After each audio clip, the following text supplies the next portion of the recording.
Of course ಇಲ್ಲಿ Kannada medium students ದೊಡ್ಡದಾದಂತಹ ಒಂದು ಘನಘೋರ ಅನ್ಯಾಯವೇ ಆಗೋಗ್ತಾ ಇತ್ತು.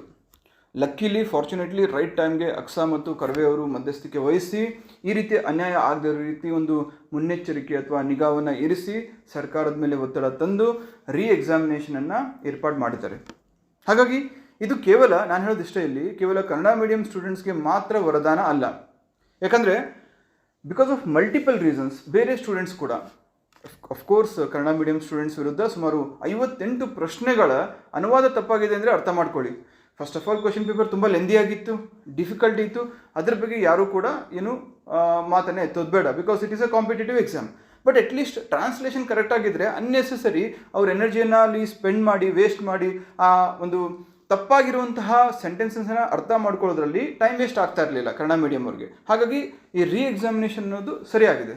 ಯಾರು ಸ್ವಲ್ಪ ಚೆನ್ನಾಗಿ ಸ್ಕೋರ್ ಮಾಡಿದಾರೋ ಅವ್ರಿಗೆ ಹರ್ಟ್ ಆಗ್ಬೋದು. ಬಟ್ ಅಫ್ಕೋರ್ಸ್ ಇಲ್ಲಿ ಡೆಮೋಕ್ರಸಿ ಅಂದಾಗ ಲಾರ್ಜರ್ ಕ್ರೌಡನ್ನು ನೋಡಬೇಕಾಗುತ್ತೆ. ಸೊ ಇಲ್ಲಿ ಈ ಎಕ್ಸಾಮಿನೇಷನ್ ಸರಿಯಾಗಿ ಆಗ್ತಾ ಇದೆ. ಬಟ್ ಇದ್ರ ಜೊತೆಗೆ ಇದು ಎಕ್ಸಾಮಿನೇಷನ್ ಕೇವಲ ಕನ್ನಡ ಮೀಡಿಯಂ ಸ್ಟೂಡೆಂಟ್ಸ್ಗೆ ಮಾತ್ರ ವರದಾನ ಅಲ್ಲ. ಇದರ ಜೊತೆಗೆ ಕೆಲವೊಂದಿಷ್ಟು ಆಸ್ಪಿರೆಂಟ್ಸ್ ಯಾವ ರೀತಿ ಇದ್ರು ಅಂತ ಹೇಳಿದ್ರೆ, ಗೌರ್ಮೆಂಟ್ ಸರ್ವಿಸಸಲ್ಲಿದ್ದರು ಆ್ಯಂಡ್ ಪ್ರೈವೇಟ್ ಕಂಪನೀಸಲ್ಲಿದ್ದರು, ಅವ್ರಿಗೆ ರಜೆ ಸಿಕ್ಕಿರಲಿಲ್ಲ. So they couldn't give there best. ಅದ್ರ ಜೊತೆಗೇ ಒಬ್ಬರಿಗೆ ಹೆಂಗಾಗಿತ್ತು ಅಂದರೆ ಎಕ್ಸಾಮಿನೇಷನ್ ದಿನವೇ ಬೆಳಗ್ಗೆ ಆಕ್ಸಿಡೆಂಟ್ ಆಗಿ ಫಾರ್ ದ್ಯಾಟ್ ರೀಸನ್ ಅವರು ಎಕ್ಸಾಮಲ್ಲಿ ಅಪಿಯರ್ ಆಗಿರಲಿಲ್ಲ. ಅಂಥವ್ರೆಲ್ರಿಗೂ ಕೂಡ ನಾನು ಹೇಳೋದಿಷ್ಟೇ, ಇದೊಂದು ವರದಾನ, ಲೈಫ್ ಲೈನ್ ಇದ್ದಂಗೆ. I repeat, it's a life line, ದೇವರು ಕೊಟ್ಟಿರುವಂತಹ ಒಂದು ವರ.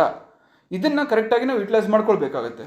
ಸೊ ಹಾಗಾಗಿ ಇಲ್ಲಿ ಒಂದು ಸ್ಮಾಲ್ ಅನೌನ್ಸ್ಮೆಂಟ್ ಏನಪ್ಪ ಅಂತ ಹೇಳಿದ್ರೆ, ಈ KS ಎಕ್ಸಾಮ್ಗೆ ಸಂಬಂಧಪಟ್ಟಂತೆ ಮಾಹಿತಿ ಆಗಿರ್ಬೋದು, ಅಥವಾ ನೆಕ್ಸ್ಟ್ ಪ್ರಿಪ್ರೇಷನ್ ಸ್ಟ್ರಾಟಜಿ ಆಗಿರ್ಬೋದು, ಇಂಪಾರ್ಟೆಂಟ್ ಡಾಕ್ಯುಮೆಂಟ್ಸ್ ಆಗಿರ್ಬೋದು, ಅಥವಾ ಆ ಸ್ಟಡಿ ಕಮ್ಯುನಿಟಿ ಆಗಿರ್ಬೋದು, ಅದಕ್ಕೆ ಒಂದು ವಾಟ್ಸಾಪ್ ಕಮ್ಯುನಿಟಿ ಅಥವಾ ಗ್ರೂಪನ್ನು ನಾವು ಆರಂಭ ಮಾಡಿದ್ದೀವಿ. ಅದರ ಲಿಂಕನ್ನು ಈ ವಿಡಿಯೋ ಕೆಳಗಡೆ ಇರತಕ್ಕಂತಹ ಡಿಸ್ಕ್ರಿಪ್ಷನ್ ಬಾಕ್ಸಲ್ಲಿ ನೀಡಲಾಗಿದೆ. ದಯವಿಟ್ಟು ತಾವೆಲ್ಲರೂ ಜಾಯ್ನ್ ಆಗಿ. ಎಕ್ಸಾಮ್ ರಿಲೇಟೆಡ್ ಅಪ್ಡೇಟ್ಸ್ ಆಗಿರ್ಬೋದು, ಅಥವಾ ಎಕ್ಸಾಮಿನೇಷನ್ ಪ್ರಿಪ್ರೇಷನ್ಗೆ ಸಂಬಂಧಪಟ್ಟಂತಹ ಮಟೀರಿಯಲ್ಸು, ಗೈಡೆನ್ಸು, ಮಾಹಿತಿ ಎಲ್ಲವನ್ನು ಕೂಡ ಅಲ್ಲಿ ಹಂಚಿಕೊಳ್ಳಲಾಗುತ್ತೆ. ರೈಟ್. ಸೊ ಹಾಗಾದರೆ ನಾವು ಈಗ ಸದ್ಯಕ್ಕೆ ಏನು ಮಾಡಬೇಕಾಗಿದೆ? ಎಕ್ಸಾಮಿನೇಷನ್ ಆಗೋದಂತೂ ನಿಶ್ಚಿತ. ವಿದಿನ್ 2 months ಆಗಬೇಕು ಅಂತ ಸ್ವತಃ CM ಅವರೇ ಸ್ಟ್ರಿಕ್ಟಾಗಿ ವಾರ್ನ್ ಮಾಡಿದ್ದಾರೆ, ಅಥವಾ ಡೆಡ್ಲೈನನ್ನು ಕೂಡ ನೀಡಿದ್ದಾರೆ. ಈ ನಿಟ್ಟಿನಲ್ಲಿ ಅಕ್ಟೋಬರ್ ಲಾಸ್ಟ್ ವೀಕ್ ಅಥವಾ ನವಂಬರ್ ಫಸ್ಟ್ ವೀಕಲ್ಲಿ ಎಕ್ಸಾಮ್ ಆಗುವಂತಹ ಎಲ್ಲ ಸಾಧ್ಯತೆ ಕೂಡ ಇದೆ, ದಟ್ಟವಾಗೇ ಇದೆ. ಈಗ ನಾವು ಆಗಸ್ಟ್ 27ರಂದು ನಡೆದಂತಹ ಪ್ಯಾಟರ್ನನ್ನು ಗಮನದಲ್ಲಿಟ್ಕೊಂಡು, ಯಾಕಂದರೆ ನನ್ನ ಪ್ರಕಾರ ಈ ಸರಿ 99.99% ಟ್ರಾನ್ಸ್ಲೇಷನ್ ಎರರ್ಸ್ ಇರಲ್ಲ. ಬಟ್ ಈ ಒಂದು ಹೋರಾಟದಿಂದ ಕ್ವಶನ್ ಪೇಪರ್ ಡಿಫಿಕಲ್ಟಿ ಏನಾದರೂ ಕಡಿಮೆ ಆಗುತ್ತಾ? No, obviously not. ಇಲ್ಲಿ ಪ್ರಾಬ್ಲಮ್ ಇದ್ದಿದ್ದೇ translation. Question paper difficulty towards ಯಾರಿಗೂ ಏನೂ ತೊಂದರೆ ಇರಲಿಲ್ಲ. ಅಫ್ಕೋರ್ಸ್ ಒಬ್ರಿಗೆ ಡಿಫಿಕಲ್ಟ್ ಆದರೆ ಎಲ್ರಿಗೂ ಕೂಡ ಡಿಫಿಕಲ್ಟ್ ಆಗುತ್ತೆ, ಸಹಜ ಅದು. ಹಾಗಾಗಿ ನಾವು ಮುಂದಿನ ಒಂದು ಎಕ್ಸಾಮ್ಗೆ ಯಾವ ರೀತಿ ಪ್ರಿಪ್ರೇಷನ್ ಮಾಡಬೇಕು ಅಂದರೆ, ಮೊದಲನೇದಾಗಿ ಆಗಸ್ಟ್ 27ಕ್ಕೆ ಯಾವ ರೀತಿಯಾದಂಥ ಪ್ಯಾಟರ್ನ್ ಇತ್ತು ಆ ಪ್ಯಾಟರ್ನ್ ಅರ್ಥ ಮಾಡ್ಕೊಳ್ಳಿ. ಅದಾದಮೇಲೆ ನಿಮ್ಮ ಸ್ಟ್ರಾಂಗ್ ಏರಿಯಾಸು, ವೀಕ್ ಏರಿಯಾಸನ್ನು ಅರ್ಥ ಮಾಡ್ಕೊಳ್ಳಿ. ಕೆಲವೊಬ್ಬರು Indian constitution, polity, current affairs, mental ability strong areas ಅಂತ ಅಂದ್ಕೊಂಡು ಹೋಗಿದ್ರು. ಈ ಜಿಯೋಗ್ರಫಿ, ಎಕನಾಮಿ ಇದ್ರ ಮೇಲೆ ಫೋಕಸ್ ಮಾಡಿರಲಿಲ್ಲ. ಬಟ್ ಅವ್ರ ದುರಾದೃಷ್ಟ ಎಕನಾಮಿ, ಜಿಯೋಗ್ರಫಿ ಮೇಲೆ 26 ಕ್ವಶನ್ಸ್ 20 ಕ್ವಶನ್ಸ್ ಕೇಳಿಬಿಟ್ಟಿದ್ರು.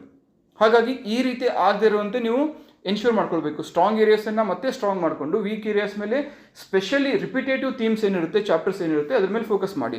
ಅದರ ಜೊತೆಗೆ ನಿಮ್ಮ ಪೊಟೆನ್ಷಿಯಲನ್ನು ಅರ್ಥ ಮಾಡ್ಕೊಳ್ಳಿ. ಈಗ ಸುಮಾರು ಜನ, ನಾವೆಲ್ಲರಿಗೂ ಕೂಡ ದಿನಕ್ಕೆ 15 ಗಂಟೆ ಓದಿ 20 ಗಂಟೆ ಓದಿ ಅಂತ ಹೇಳೋಕ್ಕಾಗಲ್ಲ. ಆಗುತ್ತಾ? Not possible. ಯಾಕಂದರೆ ನಿಮ್ಮಲ್ಲೇ ಕೆಲವು ಜನ ಪ್ರೈವೇಟ್ ಕಂಪ್ನೀಸಲ್ಲಿ ವರ್ಕ್ ಮಾಡ್ತಾ ಇರ್ಬೋದು, ಕೆಲವು ಜನ ಬೇರೆ ಬೇರೆ ಎಕ್ಸಾಮ್ಸ್ಗೆ ಪ್ರಿಪೇರ್ ಆಗ್ತಾ ಇರ್ಬೋದು, central government exams, state exams ಎಲ್ಲ. ಕೆಲವು ಜನ ಗೌರ್ಮೆಂಟ್ ಸರ್ವಿಸಸ್ಸಲ್ಲಿ ಇರ್ಬೋದು, ಪದೇ ಪದೇ ರಜೆ ಸಿಗಲ್ಲ. ಹಾಗಾಗಿ ನಿಮ್ಮ ಪೊಟೆನ್ಷಿಯಲ್ ಒಂದು ದಿನಕ್ಕೆ 5ರಿಂದ 6 ಅವರ್ ಓದೋಕ್ಕೆ ಅವಕಾಶ ಇಟ್ಕೊಂಡು ನೀವು 15 ಅವರ್ ಪ್ಲ್ಯಾನ್ ಹಾಕ್ಕೊಂಡ್ರೆ ಅದು ಮೂರ್ಖತನ ಆಗುತ್ತೆ. ಹಾಗಾಗಿ ನಿಮ್ಮ ಪೊಟೆನ್ಷಿಯಲ್ ಅರ್ಥ ಮಾಡಿಕೊಂಡು ಆ ಪೊಟೆನ್ಷಿಯಲ್ಗೆ ಅನುಗುಣವಾಗಿ ಪ್ಯಾಟರ್ನನ್ನು ಅನಲೈಸ್ ಮಾಡಿಕೊಂಡು ಒಂದು ಪ್ಲ್ಯಾನ್ ಆಫ್ ಆ್ಯಕ್ಷನ್ ಹಾಕ್ಕೊಳ್ಳಿ. ಅದರ ಬೇಸಿಸ್ ಮೇಲೆ ನಿಮ್ಮ ಪ್ರಿಪ್ರೇಷನ್, ಮುಂದಿನ ಪ್ರಿಪ್ರೇಷನ್ ಡಿಪೆಂಡ್ ಆಗಿರಬೇಕು. ಅದ್ರ ಜೊತೆಗೆ ಈಗಾಗಲೇ ಏನು ಓದಬೇಕು, ಎಷ್ಟು ಓದಬೇಕು ಎಲ್ಲ ಓದಾಗಿದೆ. Most of the things are done. ಈಗ ಮತ್ತೆ ನಾವು ಓದಕ್ಕೆ ಕೂತ್ಕೊಂಡ್ರೆ ದಟ್ ವೋಂಟ್ ಹೆಲ್ಪ್ ಮಚ್. ಯಾಕಂದರೆ ಇದೊಂದು ಅಪ್ಲಿಕೇಶನ್ ಓರಿಯೆಂಟೆಡ್ ಎಕ್ಸಾಮಿನೇಷನ್ ಆಗಿರೋದ್ರಿಂದ ಏನೇನು ಓದ್ತೀವಿ ಅದನ್ನು ಎಷ್ಟರ ಮಟ್ಟಿಗೆ ಅಪ್ಲೈ ಮಾಡ್ತೀವಿ ಅದು ಕೂಡ ಇಂಪಾರ್ಟೆಂಟ್ ಆಗುತ್ತೆ. ಆ ಅಪ್ಲಿಕೇಶನ್ ನಾವು ಅರ್ಥ ಮಾಡ್ಕೊಳ್ಳೋದು ಯಾವಾಗ? ಮೋರ್ ಆ್ಯಂಡ್ ಮೋರ್ MCQಸನ್ನು ಸಾಲ್ವ್ ಮಾಡಿದಾಗ. KPSC, UPSC PYQs, ಅದರ ಜೊತೆಗೆ ಟೆಸ್ಟ್ ಸಿರೀಸ್ ಅಥವಾ ಕ್ವಶನ್ ಬ್ಯಾಂಕ್ ಏನಾದರೂ ಆಗಿರಲಿ, ಕೀಪ್ ಸಾಲ್ವಿಂಗ್ ಕ್ವಶನ್ಸ್. ಪ್ರತಿನಿತ್ಯ ಸುಮಾರು 50ರಿಂದ 100 ಪ್ರಶ್ನೆಗಳನ್ನು ಕೀಪ್ ಸಾಲ್ವಿಂಗ್. ಇದರಿಂದ ನಿಮ್ಮ ಸ್ಪೀಡ್ ಇನ್ಕ್ರೀಸ್ ಆಗುತ್ತೆ. ಸ್ಪೀಡ್ ಜೊತೆಗೆ ಆ ಒಂದು ಸ್ಪೀಡಲ್ಲಿ ಕ್ವಶನ್ಸನ್ನು ಅರ್ಥ ಮಾಡ್ಕೊಳ್ಳುವಂಥ ಸಾಮರ್ಥ್ಯ ಕೂಡ ಬೆಳೆಸ್ಕೊಳ್ತೀರಾ. ಅದರ ಜೊತೆಗೆ ಯಾವ ಟಾಪಿಕಲ್ಲಿ ವೀಕ್ ಇದ್ದೀರಾ, ಯಾವ ಟಾಪಿಕನ್ನು ಯಾವ ರೀತಿ ಓದಬೇಕು ಅಂತ ಕೂಡ ನಿಮಗೆ ಒಂದು ಅಂದಾಜು ಸಿಗುತ್ತೆ.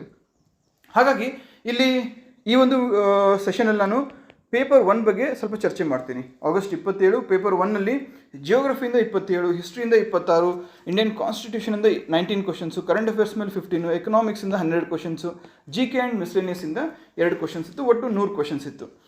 ಇಲ್ಲಿ ಯಾಕೆ ಈ ರೀತಿ ಸಬ್ಜೆಕ್ಟ್ ವೈಸ್ ಅನಾಲಿಸಿಸ್ ಮಾಡಬೇಕು ಅಂತ ಹೇಳಿದ್ರೆ, ಎಷ್ಟೋ ಜನ ತಮ್ಮಲ್ಲಿ ಪಾಲಿಟಿ, ಕಾನ್ಸ್ಟಿಟ್ಯೂಷನ್ ನನಗೆಲ್ಲ ಗೊತ್ತು, ಇದರಲ್ಲಿ ಏನೇ ಕೇಳಿ ನಾನು 100 ಔಟ್ ಆಫ್ 100 ಸ್ಕೋರ್ ಮಾಡ್ತೀನಿ, ಅಂದರೆ ಔಟ್ ಆಫ್ ಔಟ್ ಸ್ಕೋರ್ ಮಾಡ್ತೀನಿ ಅನ್ನೋ ಒಂದು ಭಾವನೆಯಲ್ಲಿ ಇರ್ತೀರ. Confidence is good, but over confidence is always dangerous. So ಇಲ್ಲಿ for example 86th amendment, important constitutional amendments ಓದುವಾಗ ತಪ್ಪದೆ ಪ್ರತಿಯೊಬ್ಬರು ಕೂಡ 86th ಕಾನ್ಸ್ಟಿಟ್ಯೂಷನಲ್ ಅಮೆಂಡ್ಮೆಂಟ್ ಓದಿರ್ತೀರ. ಇಲ್ಲಿ ಏನು ಓದಿರ್ತೀವಿ, ಯಾವ ಇಯರ್ ಬಂತು ಆ್ಯಂಡ್ ಇದರ ಪ್ರಮುಖ ಅಂಶ ಏನು ಅಂತ ಓದಿರ್ತೀವಿ ಅಷ್ಟೇ. ಬಟ್ ಇಲ್ಲಿ ಯಾವ ಫಂಡಮೆಂಟಲ್ ಡ್ಯೂಟಿಯನ್ನು ಇನ್ಸರ್ಟ್ ಮಾಡ್ತು, article 51 class A, class K, sub class K ಮಾಡ್ತಾ ಅಥವಾ ಜೆ ಮಾಡ್ತಾ, ಅಥವಾ DPSPಸಲ್ಲಿ ಯಾವುದಾದ್ರೂ ಹೊಸ ಪ್ರೊವಿಷನನ್ನು ಇನ್ಸರ್ಟ್ ಮಾಡ್ತಾ, ಇಷ್ಟು ಮೈನ್ಯೂಟ್ ಡೀಟೇಲ್ಸನ್ನು ನಾವು ಓದಿರಲ್ಲ. ಈ ಆಗಸ್ಟ್ 27ರ ಪ್ಯಾಟರ್ನ್ ನಮ್ಗೆ ಏನು ತೋರಿಸ್ಕೊಡ್ತು, ಇಂಪಾರ್ಟೆಂಟ್ ನಿಮಗೆ ಗೊತ್ತಿರುವಂತಹ ಏರಿಯಾಸ್ ಮೇಲೆ ಪ್ರಶ್ನೆ ಕೇಳ್ತೀವಿ ನಾವು. ಅದೇ ಫಂಡಮೆಂಟಲ್ ಡ್ಯೂಟೀಸು, ಅದೇ ಫಂಡಮೆಂಟಲ್ ರೈಟ್ಸು, ಅದೇ ಅಮೆಂಡ್ಮೆಂಟ್ಸು, ಅದೇ ಮೌಂಟೇನ್ ರೇಂಜಸ್ಸು, ಅದೇ ಲೇಕ್ಸು, ಅದೇ ವೈಲ್ಡ್ ಲೈಫ್ ಸೆಂಚುರೀಸು, ಅದೇ ಬಜೆಟು, ಅದೇ ಸರ್ವೆ ಮೇಲೇ ಪ್ರಶ್ನೆಗಳನ್ನು ಕೇಳ್ತೀವಿ. ಬಟ್ ಕೇಳುವಾಗ ಸ್ವಲ್ಪ ಆಳ ಅಗಲ ನಾವು ಹೋಗ್ತೀವಿ, ಅಂದರೆ ಸ್ವಲ್ಪ ಇನ್ ಡೆಪ್ತ್ ಕ್ವಶನ್ಸನ್ನು ಕೇಳ್ತೀವಿ ಅಂತ ತೋರಿಸ್ಕೊಡ್ತು.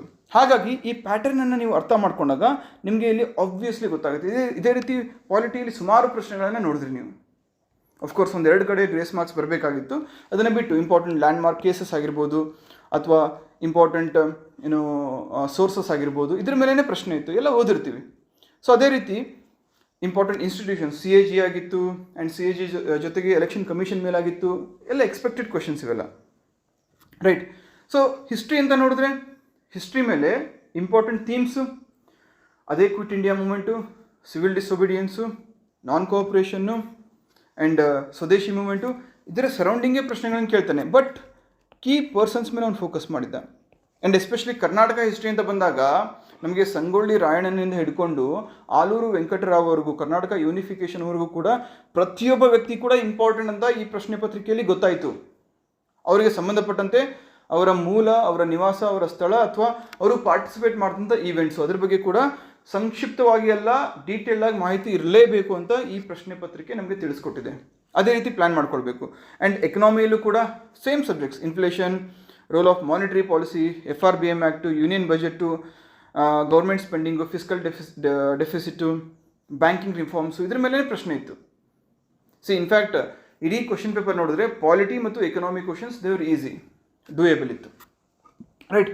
ಜಿಯೋಗ್ರಫಿಲೂ ಕೂಡ ಇದರಲ್ಲಿ ಮೇನ್ ತೊಂದರೆ ಆಗಿತ್ತಲ್ಲ, ಡ್ರೈನೇಜ್ ಸಿಸ್ಟಮನ್ನು ಚರಂಡಿ ವ್ಯವಸ್ಥೆ ಅಂತ ಕೊಟ್ಟಿದ್ರು.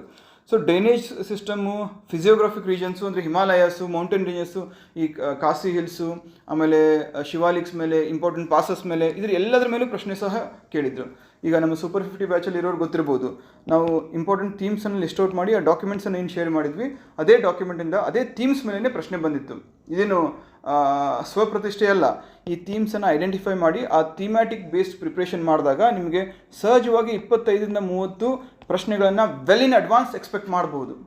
ಕೆಲವೊಬ್ರು ಹೇಳ್ತಾ ಇದ್ರು ಬಿಗ್ ಕ್ಯಾಟ್ ಅಲಯನ್ಸ್, ಸರ್ ಇದನ್ನು ಹೆಂಗೆ ಎಕ್ಸ್ಪೆಕ್ಟ್ ಮಾಡೋಕ್ಕಾಗುತ್ತೆ, international big cat alliance obviously significant event ಆಗಿತ್ತು. ಸ್ವತಃ ಕರ್ನಾಟಕಕ್ಕೆ ಬಂದಾಗ, ಕರ್ನಾಟಕಕ್ಕೆ ಬಂದು ಮೋದಿಯವರು ಇದನ್ನು ಲಾಂಚ್ ಮಾಡಿದರು, ಅನೌನ್ಸ್ ಮಾಡಿದರು. ಇದ್ರ ಮೇಲೆ ಕ್ವಶನ್ ಎಕ್ಸ್ಪೆಕ್ಟೆಡ್ ಇತ್ತು. ಲೀಗಲ್ ಸರ್ವಿಸಸ್ ಅಥಾರಿಟಿ, ಇದ್ರ ಮೇಲೆ ಕ್ವಶನ್ ಎಕ್ಸ್ಪೆಕ್ಟೆಡ್ ಇತ್ತು, ಯಾಕಂದರೆ ಕರೆಂಟ್ ಅಫೇರ್ಸಲ್ಲಿ ಸಿಕ್ಕಾಪಟ್ಟೆ ನ್ಯೂಸಲ್ಲಿದ್ವು, ರೈಟ್. ಅದೇ ರೀತಿ ಸೈನ್ಸ್ ಆ್ಯಂಡ್ ಟೆಕ್ನಾಲಜಿ ಕೂಡ, ನ್ಯೂಕ್ಲಿಯರ್ ಟೆಕ್ನಾಲಜಿ, ಈ ಥರ ಸೆಮಿ ಕಂಡಕ್ಟರ್ ಮೇಲೆ ಏನು ಪ್ರಶ್ನೆ ಬಂದಿತ್ತು, ಇಟ್ ವಾಸ್ ಡಿಫಿಕಲ್ಟ್. ನಾನು ಮತ್ತೂ ಅದೇ ಹೇಳ್ತಾ ಇರೋದು, ನೀವು ಈ ಒಂದು ರೇಸಲ್ಲಿ, ಈ ಒಂದು ಕಾಂಪಿಟೇಟಿವ್ ಫೀಲ್ಡಲ್ಲಿ ಸಕ್ಸೀಡ್ ಆಗಬೇಕು ಅಥವಾ ಮುನ್ನೆಲೆಗೆ ಬರಬೇಕು ಅಂದರೆ ಔಟ್ ಆಫ್ ಔಟ್ ಯಾರೂ ಕೇಳ್ತಾ ಇಲ್ಲ ನಿಮ್ಮನ್ನು, ಔಟ್ ಆಫ್ ದಿ ಕ್ರೌಡ್. ಆ ಕ್ರೌಡನ್ನು ಬಿಟ್ಟು ಒಂದು ಹೆಜ್ಜೆ ಮುಂದೆ ಇರಬೇಕಾಗುತ್ತೆ. ಹೇಗೆ ಕಾಂಪಿಟೇಟಿವ್ ಎಕ್ಸಾಮಲ್ಲಿ ನೀವು ಸಕ್ಸಸ್ಫುಲ್ ಆಗಬೇಕು ಅಂದರೆ ಒಂದು ಮಂತ್ರ ಏನಪ್ಪ ಅಂದರೆ, ಯಾವುದೇ ಕಾರಣಕ್ಕೂ ಈಸಿ ಕ್ವಶನ್ಸನ್ನು ತಪ್ಪು ಮಾಡಬಾರ್ದು. ಅದು ಒಂದು ಅಕ್ಷಮ್ಯ ಅಪರಾಧ. ಈಸಿ ಕ್ವಶನ್ಸನ್ನು ಕರೆಕ್ಟಾಗಿ ಮಾಡಿಕೊಂಡು ಅದ್ರ ಜೊತೆಗೆ ಮೀಡಿಯೋಕೋರ್ ಅಥವಾ ಮೀಡಿಯಮ್ ಲೆವೆಲ್ ಕ್ವಶನ್ಸಲ್ಲಿ ಒಂದು 25 to 30% ಕ್ವಶನ್ಸನ್ನು ಅಥವಾ ಆನ್ಸರ್ಸನ್ನು ನೀವು ರೈಟ್ ಮಾರ್ಕ್ ಮಾಡಿದ್ರೆ ಯು ಆರ್ ಇನ್. ಇಲ್ಲಿ ಔಟ್ ಆಫ್ ಔಟ್ ಸ್ಕೋರ್ ಮಾಡಿ ಅಂತ ಯಾರೂ ಕೇಳ್ತಾ ಇಲ್ಲ. ದಯವಿಟ್ಟು ಅದನ್ನು ಈಗೋ ಮೇಲೆ ತೊಗೊಂಡು ಮ್ಯಾಕ್ಸಿಮಮ್ ಸ್ಕೋರ್ ಮಾಡೋಕ್ಕೆ ಹೋಗಬೇಡಿ. ನಿಮಗೇನು ಬೇಕು, ಈಸಿಯಾಗಿ ಫಿಲಿಮ್ಸ್ ಪಾಸ್ ಆಗಬೇಕು. ಸೊ ಆ ರೀತಿ ಪ್ಲ್ಯಾನ್ ಹಾಕ್ಕೊಂಡು ನೀವು ಈ ಔಟ್ ಆಫ್ ಸಿಲೆಬಸ್ ಅಂತ ಏನು ಕರೀತೀರಾ, ಅಥವಾ ಓದದೇ ಇರುವಂತಹ ಟಾಪಿಕ್ಸು ಸಹಜವಾಗಿ ಇರುತ್ತೆ. ಪೇಪರ್ 1ಅಲ್ಲೂ ಇರುತ್ತೆ, ಪೇಪರ್ 2ಅಲ್ಲೂ ಇರುತ್ತೆ. ಸುಮಾರು 20ರಿಂದ 25 ಪ್ರಶ್ನೆಗಳು ಆ ರೀತಿ ಇರುತ್ತೆ. ಅದನ್ನು ನೋಡಿ ನಾವು ಭಯ ಪಡಬಾರ್ದು. ನಮ್ಮ ಫೋಕಸ್ ಏನು, ಯಾವ ರೀತಿ ಪ್ರಿಪೇರ್ ಆಗಿರ್ತೀವಿ, ಯಾವುದ್ರ ಮೇಲೆ ಸ್ಟ್ರಾಂಗ್ ಅಥವಾ ನಮಗೆ ಒಂದು ಸ್ಟ್ರಾಂಗ್ ಹೋಲ್ಡ್ ಇರುತ್ತೆ ಅದನ್ನು ಪಕ್ಕ ಮಾಡ್ಕೊಳ್ಬೇಕು. ಇದೇ ರೀತಿ ಎನ್ವೈರ್ಮೆಂಟ್ ಕೂಡ ಆಗಿತ್ತು. Same environmental laws, conservation efforts, biodiversity, climate change, species in use, wild life sanctuaries, national parks. In fact Bankapura wild life sanctuary, wolf sanctuary ಅದು ಬರುತ್ತೆ ಅಂತ ನಾವು ಕೊಟ್ಟಂತಹ PDF ಅಲ್ಲೇ ಲಿಸ್ಟ್ ಔಟ್ ಮಾಡಿದ್ವಿ. ಯಾಕಂದರೆ ಲೇಟೆಸ್ಟ್ ನ್ಯೂಸಲ್ಲಿ ಇತ್ತು ಅದು, ರೈಟ್. ಆ ರೀತಿ ನೀವು ಫೋಕಸ್ ಮಾಡಬೇಕಾಗುತ್ತೆ. ಕರೆಂಟ್ ಅಫೇರ್ಸಲ್ಲೂ ಕೂಡ ಈಗ ಬಿಮ್ಸ್ಟೆಕ್ ಇತ್ತು. ಬಿಮ್ಸ್ಟೆಕ್ ಸಹಜವಾಗಿ ನೀವು ಆಪ್ಷನ್ 3 ಒಂದು ಲೆವೆಲ್ಗೆ ಎಲಿಮಿನೇಟ್ ಮಾಡ್ಬೋದಿತ್ತು. ಎಷ್ಟು ಕಂಟ್ರೀಸ್ ಇದ್ದಾವೆ, ಇದಕ್ಕೆ ಒಂದು ಕೀವರ್ಡ್ಸ್ ಕೂಡ ಕೊಟ್ಟಿದ್ವಿ. ಬಿಮ್ಸ್ಟೆಕ್ಕು, SAARC, G20, OPEC plus, right. So ಈ ರೀತಿ important bills, schemes, GI tax, it was very much expected ಇದೇ ಟಾಪಿಕ್ ಬರುತ್ತೆ ಅಂತ ಹೇಳ್ಬಿಟ್ಟು. ಬಟ್ ಏನು ಮಾಡ್ದ ಅಂದರೆ ಸ್ವಲ್ಪ ಇನ್ಡೆಪ್ತ್ ಕೊಟ್ಟಿದ್ದ. ಹಾಗಾಗಿ ಈ ಕ್ವಶನ್ಸನ್ನು ಯಾವ ರೀತಿ ಕೇಳಿದ್ರು ಅದನ್ನು ಬೇಸಿಸ್ ಆಗಿಟ್ಕೊಂಡು ಮುಂದಿನ ಒಂದು ಮರುಪರೀಕ್ಷೆಗೆ ನಾವು ಪ್ಯಾಟರ್ನನ್ನು ನಾವೇ ಅನಲೈಸ್ ಮಾಡ್ಕೋಬೋದು, ರೈಟ್. ಸೊ ಹಾಗಾದರೆ ಮುಂದೆ ಏನು ಮಾಡಬೇಕು ನಾವು? ಮೊದಲನೇದಾಗಿ ಡೈವರ್ಸಿಟಿ, ಆಳ ಅಗಲ ಎರಡೂ ಕೂಡ ವಿಸ್ತಾರವಾಗಿರಬೇಕು. ಯಾಕಂದರೆ ಮೇನ್ಸ್ಗೆ ಪೇಪರ್ 1, 2, 3, 4 ಸಿಲೆಬಸ್ ಕೊಟ್ಟಿದೆ, ಅದ್ರ ಪ್ರಕಾರನೇ ಓದಬೇಕು. ಇಂಟ್ರಡಕ್ಷನ್, ಕನ್ಕ್ಲೂಷನ್ಸ್ ಎಲ್ಲ ಬ್ಯೂಟಿಫುಲ್ ಆಗಿ ನಾವು ವೆಲ್ ಇನ್ ಅಡ್ವಾನ್ಸ್ ರೆಡಿ ಮಾಡ್ಕೊಳ್ಬೋದು. ಸೊ ಅಲ್ಲಿ ಕೇವಲ ಡೆಪ್ತ್ ಮಾತ್ರ ಮ್ಯಾಟರ್ ಆಗುತ್ತೆ. But where for prelims especially ಇತ್ತೀಚಿನ ಪ್ಯಾಟರ್ನ್ ನೋಡಿದಾಗ ಇಲ್ಲಿ ವಿಸ್ತಾರತೆ ಕೂಡ ಇರಬೇಕು, ಡೈವರ್ಸಿಟಿ ಕೂಡ ಇರಬೇಕು, ಜೊತೆಗೆ ಆಳ ಕೂಡ ಇರಬೇಕು, ಇನ್ಡೆಪ್ತ್ ಅಂಡರ್ಸ್ಟ್ಯಾಂಡಿಂಗ್ ಕೂಡ ಇರಬೇಕಾಗುತ್ತೆ. GI ಟೈಪ್ ಕ್ವಶನ್ ಆಗಿರ್ಬೋದು, ಬಿದ್ರಿವೇರ್ ಆಗಿರ್ಬೋದು ಅಲ್ವಾ. ಸೊ ಅದೇ ರೀತಿ ಫ್ಯಾಕ್ಟ್ಸನ್ನು ನಾವು ಗಮನಿಸಲೇಬೇಕಾಗುತ್ತೆ. ಧ್ವಜ ಸತ್ಯಾಗ್ರಹ ನಡೆದಂತಹ ದಿನಾಂಕ ಯಾವುದು, ಸುರಪುರದಿಂದ ಯಾರು ಫ್ರೀಡಮ್ ಫೈಟರ್ ಇದ್ದರು, ಬೇಡಾಸ್ ಎಲ್ಲಿಯವರು, ಅದರ ಜೊತೆಗೆ ಈ ಒಂದು ಸತ್ಯಾಗ್ರಹ ಆದಾಗ 1000 ಜನ ಸೇರಿದ್ರೆ 10,000 ಜನ ಸೇರಿದ್ರ. ಈ ರೀತಿ ಸ್ಪೆಸಿಫಿಕಲಿ ಫ್ಯಾಕ್ಟ್ಸ್ ಮೇಲೆ ನಾವು ಫೋಕಸ್ ಮಾಡಬೇಕು. ಎಸ್ ಅಫ್ಕೋರ್ಸ್ ಡಿಸ್ಕಷನ್ ಮಾಡುವಾಗ ನಾವು ಬೈಬೋದು, ಇಷ್ಟು ಫ್ಯಾಕ್ಟ್ಸ್ ಎಲ್ಲ ಯಾರು ಕೇಳ್ತಾರೆ, ಈ ರೀತಿ ಸಿವಿಲ್ ಸರ್ವೆಂಟ್ಸನ್ನು ಆಯ್ಕೆ ಮಾಡ್ತಾರೆ ಅಂತ. But if that is how the pattern is, ನಾವು ಅದೇ ರೀತಿ ಪ್ರಿಪೇರ್ ಆಗಬೇಕಲ್ವಾ. ಕಂಪ್ಲೇಂಟ್ ಮಾಡ್ತಾ ಕೂತ್ಕೊಂಡ್ರೆ ಆಗಲ್ಲ, right. So solve more and more PYQs. ಯಾಕಂದರೆ ಈ ಕಾಂಜುಗಲ್ ರೈಟ್ಸ್ ಆಗಿರ್ಬೋದು, ಮೌಂಟೇನ್ ರೇಂಜಸ್ ಆಗಿರ್ಬೋದು, ಪಾಸಸ್ ಆಗಿರ್ಬೋದು, ಬಿಮ್ಸ್ಟೆಕ್ ಕ್ವಶನ್ ಆಗಿರ್ಬೋದು, ಆ್ಯಂಡ್ ಸೆಮಿ ಕಂಡಕ್ಟರ್ ಕ್ವಶನ್ ಆಗಿರ್ಬೋದು, ನ್ಯೂಕ್ಲಿಯರ್ ಟೆಕ್ನಾಲಜಿ ಎಲ್ಲವೂ ಕೂಡ ಪ್ರೀವಿಯಸ್ ಇಯರ್ ಕ್ವಶನ್ಸಿಂದನೇ ತೊಗೊಂಡಿದ್ದು. ಇನ್ಫ್ಯಾಕ್ಟ್ ಪ್ಯಾಸೇಜನ್ನು ಕೂಡ, ರೀಡಿಂಗ್ ಕಾಂಪ್ರಿಹೆನ್ಷನ್ ಕೂಡ PYQ ಇಂದನೇ ತೊಗೊಂಡಿದ್ದು. ಸೊ ಎಷ್ಟು ಸಾಧ್ಯನೋ ಅಷ್ಟು PYQ ಸಾಲ್ವ್ ಮಾಡಿ. PYQ ಸಾಲ್ವ್ ಮಾಡುವಾಗ ಪ್ರಶ್ನೆ ಬರುತ್ತೆ ಅಂತ ಸಾಲ್ವ್ ಮಾಡೋಕ್ಕೆ ಹೋಗಬೇಡಿ. ಆ ಪ್ರಶ್ನೆ ಯಾವ ರೀತಿ ಕೇಳಿದ್ದಾರೆ, ಒಂದು ಟಾಪಿಕ್ ಮೇಲೆ. ಸಪೋಸ್ ಈಗ ಇಂಡಿಯನ್ ನ್ಯಾಷನಲ್ ಮೂವ್ಮೆಂಟ್ ಅಂತ ಬಂದಾಗ formation of INC, Indian national Congress ಅಂತ ಬಂದರೆ ಅದ್ರ ಮೇಲೆ ಯಾವ ರೀತಿ ಪ್ರಶ್ನೆಯನ್ನು ಕೇಳಿದ್ರು ಅಂತ ನೀವು ಅಲ್ಲಿ ನಿಮಗೊಂದು ಐಡಿಯಾ ಸಿಗುತ್ತೆ. ಅಫ್ಕೋರ್ಸ್ ಎಷ್ಟೇ ಟೆಸ್ಟ್ ಸೀರೀಸ್ ಸಾಲ್ವ್ ಮಾಡಿದ್ರು ಕೂಡ ಆ PYQಸನ್ನು ನೋಡಿದಾಗ ನಿಮಗೆ ಆಲ್ ಟುಗೆದರ್ ನ್ಯೂ ಅಪ್ರೋಚೇ ಗೊತ್ತಾಗುತ್ತೆ. ಅದರ ಜೊತೆಗೆ last but not the least revision is the key. Multiple revisions ಮಾಡಬೇಕು. ನಾನು ಎಕ್ಸಾಮ್ ಇನ್ನೊಂದು 2-3 ದಿನ ಇದ್ದಾಗ ನಮ್ಮ ವೆಬ್ಸೈಟಲ್ಲಿ ಒಂದು ಕೀವರ್ಡ್ ಬೇಸಿಸ್ ಮೇಲೆ ಯಾವ ರೀತಿ ರಿವಿಷನ್ ಮಾಡಬೇಕು ಅಂತ ಆರ್ಟಿಕಲ್ ಅಪ್ಲೋಡ್ ಮಾಡಿದ್ದೆ, ಗ್ರೂಪಲ್ಲೂ ಸಹ ಶೇರ್ ಮಾಡಿದ್ದೆ. ಕರ್ನಾಟಕ ಹಿಸ್ಟ್ರಿ ಆಗಿರ್ಬೋದು, ಜಿಯೋಗ್ರಫಿ ಆಗಿರ್ಬೋದು, just based on keywords you should be able to recollect the things. So ಈ ರೀತಿ ಮಾಡೋದ್ರಿಂದ ಪ್ರತಿಯೊಂದು ಸಬ್ಜೆಕ್ಟ್ದು ಸುಮಾರು 5ರಿಂದ 10 ರಿವಿಷನ್ ಈಸಿಲಿ ಮಾಡ್ಕೊಳ್ಬೋದು ನೀವು. ಆ ಥರ ಕೀವರ್ಡ್ಸ್ ಇದ್ದರೆ ಪ್ರತಿ ಸಬ್ಜೆಕ್ಟನ್ನು ವಿದಿನ್ 1 to 2 ಅವರ್ಸಲ್ಲಿ ರಿವೈಸ್ ಮಾಡ್ಬೋದು. So the more you revise, the more confident you become. ಎಷ್ಟು ಕಾನ್ಫಿಡೆನ್ಸ್ ಇನ್ಕ್ರೀಸ್ ಆಗುತ್ತೋ ಅಷ್ಟು ಎರರ್ಸ್ ಕಡಿಮೆ ಆಗುತ್ತೆ, ರೈಟ್. ಸೊ ಹಾಗಾಗಿ ಈ ರೀತಿ ಮಾಡಬೇಕು. ಇನ್ನು KS ಗುರೂಜಿ ತಂಡದಿಂದ ನಿಮ್ಗೆ ಏನು ಸಿಗುತ್ತೆ ಅಂತ ಹೇಳಿದ್ರೆ, ಈ ಎಕ್ಸಾಮಿನೇಷನ್ಗೆ ಸಂಬಂಧಪಟ್ಟಂತೆ ಮರು ಎಕ್ಸಾಮಿನೇಷನ್ನು ಒಂದು ರೆಗ್ಯುಲರ್ ಯೂಟ್ಯೂಬ್ ಕ್ಲಾಸಸ್ ಬರ್ತಾ ಹೋಗುತ್ತೆ. ಮೋರ್ ದ್ಯಾನ್ 2 to 3 ಟೀಚರ್ಸ್ ಮೇಲೆ ಯೂಟ್ಯೂಬ್ ಕ್ಲಾಸಸನ್ನು ಮಾಡ್ತಾ ಹೋಗ್ತಾರೆ. ಅದರ ಜೊತೆಗೆ ಈಗ ಸುಮಾರು ಜನ ಫುಲ್ ಫ್ಲೆಜ್ಡ್ ಕ್ಲಾಸಸನ್ನು ಆರಂಭ ಮಾಡೋಕ್ಕೆ ಹೇಳ್ತಾ ಇದ್ರಿ, but that is not possible. ಈ ಇರುವಂತಹ ಕಡಿಮೆ ಟೈಮಲ್ಲಿ ಕ್ಲಾಸಸ್ ಮಾಡಿ ಮತ್ತೆ ನಿಮ್ಮೆಲ್ಲರ ಪ್ರೆಷರನ್ನು ಅಥವಾ ಆ ಒಂದು ಭಯವನ್ನು ಇನ್ಕ್ರೀಸ್ ಮಾಡೋ ಬದಲು ಒಂದು short and sweet relevant crash ಕೋರ್ಸನ್ನು ಮಾಡ್ತೀವಿ ಬೇಸ್ಡ್ ಆನ್ PYQs. ಅದರ ಜೊತೆಗೆ ಈಗಾಗಲೇ ಸೂಪರ್ 50 ನಡೀತಾ ಇತ್ತು. ಅದ್ರ ಜೊತೆಗೆ ಸೂಪರ್ 50 ಮತ್ತೊಂದು ಬ್ಯಾಚ್ ಲಾಂಚ್ ಮಾಡ್ತಾ ಇದ್ದೀವಿ, ಪರ್ಸ್ನಲ್ ಮೆಂಟರ್ಶಿಪ್. ಇಲ್ಲಿ ಒಬ್ಬರು ಪ್ರತಿ 5 ಮೆಂಬರ್ಸ್ಗೆ ಒಬ್ಬರು ಡೆಡಿಕೇಟೆಡ್ ಮೆಂಟರ್ ಇರ್ತಾರೆ. So he or she will guide you throughout this journey.